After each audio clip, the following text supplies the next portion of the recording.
कह रहे हैं कि जैसे आपको स्वप्न में एक खजाना मिल गया और आप बहुत खुशी हैं कि आप विश्व के सबसे बड़े धनी हो गए, पर जब आप जगे तो कौड़ी हाथ में मिली। ठीक ऐसे इस मृत्यु लोक के आप बहुत वैभवशाली, लेकिन जब शरीर छूटा कुछ नहीं। ये सच्ची बात सबको पता है, पर कोई इसको स्वीकार नहीं करना चाहता कि सब छूट जाएगा, एक झटके में छूट जाएगा। कब छूट जाएगा कुछ पता नहीं है। और मोह ममता इतनी है, न धर्म कर सके, न भजन कर सके, न दूसरों को सुख पहुंचा सके। बस जो स्वार्थ बुद्धि से किया वो सब यही रह गया। जब भगवान हमारी रक्षा करे तो हमें डर किस बात का, फिर हम प्रसन्न हृदय हो जाएगा। जैसे आप कहते हैं ना, हृदय की प्रसन्नता। जब भगवान पर भरोसा, भगवान की कृपा पर भरोसा, भगवान के बल का भरोसा, सर्वत्र है तो मेरे पास है, सब में है तो मेरे अंदर है, सब समय है तो इस समय भी मैं डरूं क्यों, एक आनंद आ जाएगा। ऐसे महान विश्व विजयी, त्रिभुवन विजयी अगर काम से कुछ मिनट आप अपने को बचा पा रहे हैं तो आप समझो आपको युक्ति मिल गई जिससे आप उस पर विजय प्राप्त कर लेंगे। तो हमारा स्वभाव बन गया है हारना, नहीं हारना। हम प्रभु के जन हैं, इसके घर का दरवाजा बंद करना पड़ेगा आने का। 100 बार गिरो फिर भी पीछे मुड़ो मत, अगला कदम आगे बढ़ाओ, जीत जाओगे। जानबूझकर आचरण गंदे तो होने ही न पावे। जानबूझ के आप कोई दृश्य देख रहे हैं, कोई बातें कर रहे हैं, कोई क्रियाएं कर रहे हैं, ये जानबूझकर तो किसी भी तरह से अशुद्ध आचरण होने न पावे। अगर कहीं चूक हो जाती है, असावधानी बन जाती है, तो कृपा बल आपकी समस्त बुराइयों को मिटा देगा, क्षमा कर देगा। बेटा, जो बनना चाहते हो वही सोचो, जो सोचोगे वही बन जाओगे। यहाँ का कुछ ऐसा ही है, जैसी सोच रखोगे वैसे ही स्थिति आ जाएगी, जैसी स्थिति पाना वैसी सोच रखो।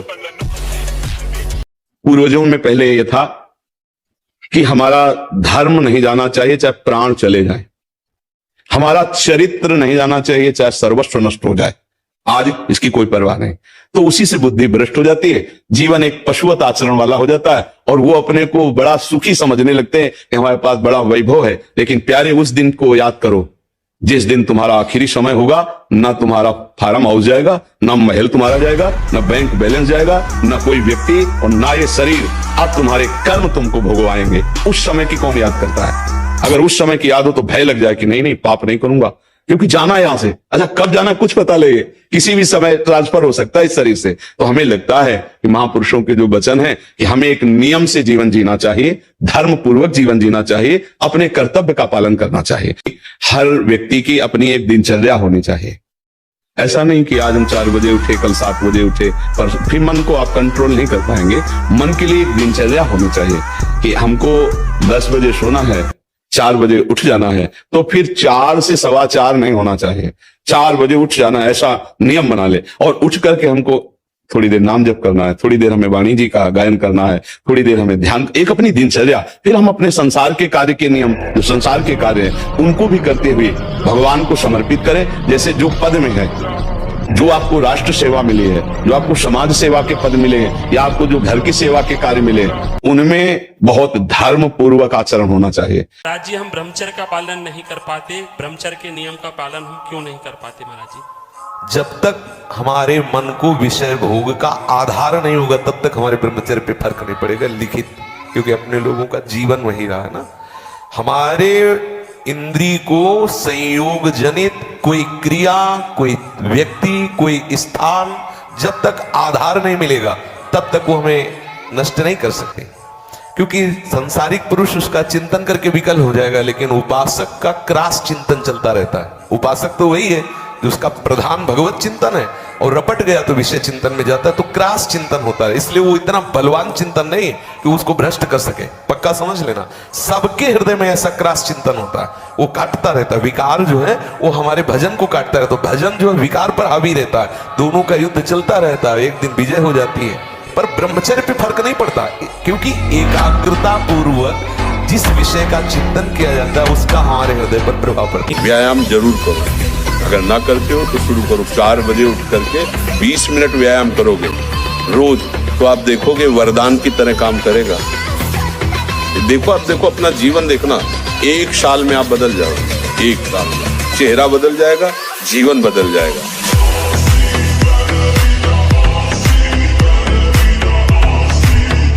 एक दिन ऐसा होगा कि आप समस्त विषय भोगों के बीच में रहते हुए आप निर्मल रहेंगे। आपका मन ऐसा हो जाएगा जैसा भुना हुआ चना, भुने हुए चने में चाहे जितना खाद पानी लगाओ अंकुरण नहीं आएगा। ऐसे ही जो इस रहस्य को जान गया, चाहे जितने सुंदर सुंदर विषयों के बीच में हो, उसके हृदय में कभी भोग वासना जागृत नहीं हो सकती।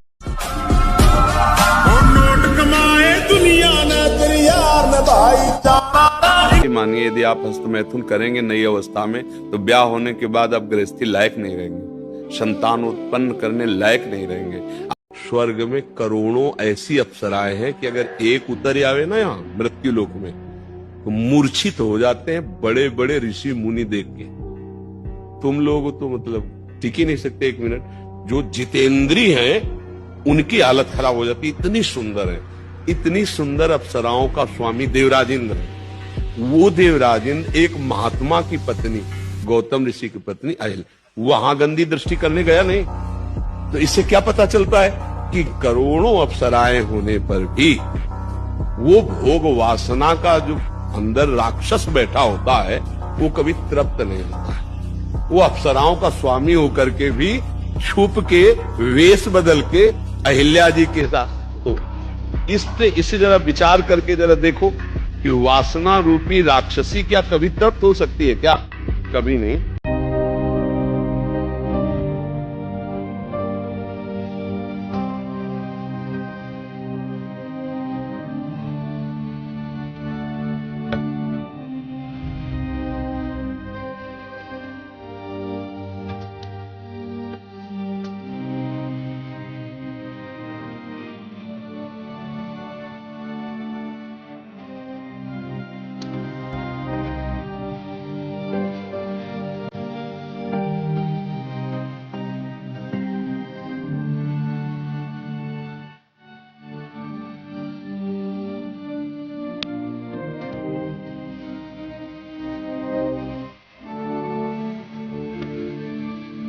हो जाए। भगवान से प्यार करो, भगवान का नाम जप करो, शरण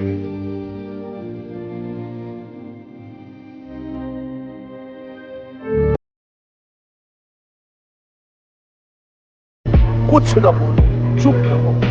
अंदर कोई भी विकार आवे, चुप शांत रहो। उनकी सत्ता नहीं है, उनका महत्व नहीं है। चिल्लाओ मत, किसी से बोलो मत कि मेरे अंदर क्रोध आ गया, मेरे अंदर काम आ गया, मेरे अंदर मोह। चुपचाप सह जाओ। कोई पूछे कैसे हो, बहुत अच्छा है, बड़ी कृपा है, आप देख लो उनकी सत्ता ही खत्म हो जाएगी। आपने महत्व दे रखा है प्यारे, बहुत बड़ा दांव लग गया है, बाजी जीत लो, हारना मत। आचरण पवित्र नहीं है तो हम किसी भी मार्ग में सफल नहीं हो सकते। बिना ब्रह्मचर्य के किसी भी ऊंचाई पर नहीं चढ़ा जा सकता। हमारे हाथ जोड़ के प्रार्थना है, इन बच्चों में से अगर कोई ब्रह्मचर्य क्षीण करने वाली कोई ऐसी क्रिया करता हो तो आज छोड़ दो, संकोच नहीं करना। देखो आजकल मोबाइल सबके पास रहता है, अगर आप अपने को संयम में नहीं रखेंगे तो उसमें गलत दृश्य देखेंगे। हम जो बोलते हैं, जो देखते हैं, जो सुनते हैं, वही हमारा चिंतन होता है, और जो चिंतन होता है वैसे ही हमारी आदत बन जाती है, वैसे ही हम क्रिया करते हैं। तो जब तक ब्याह ना हो तब तक ब्रह्मचर्य का भाव